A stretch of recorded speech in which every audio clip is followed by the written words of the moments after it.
In this video, I'll show you how to export v0 code to Next.Js. First, open your web browser, go to the v0 website, and sign into your account. Then open the project you want to export. Next, review your project to make sure you're happy with the design and functionality. Once everything looks correct, locate the export, code, or download option, depending on your version of v0. Now, choose the option to export your project as a Next.Js application. Wait while v0 prepares the project files, then download the generated code to your computer. After that, extract the downloaded files if they're compressed, then open the project folder in your preferred code editor, such as Visual Studio Code or Cursor. Open the integrated terminal, install the required dependencies by running npm install, and then start the development server with npm run dev.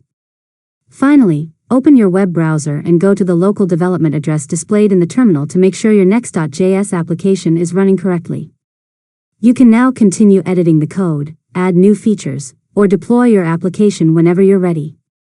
And that's it. You've successfully learned how to export v0 code to Next.Js. If you found this tutorial helpful, make sure to subscribe to Learn ModeLab for more tutorials.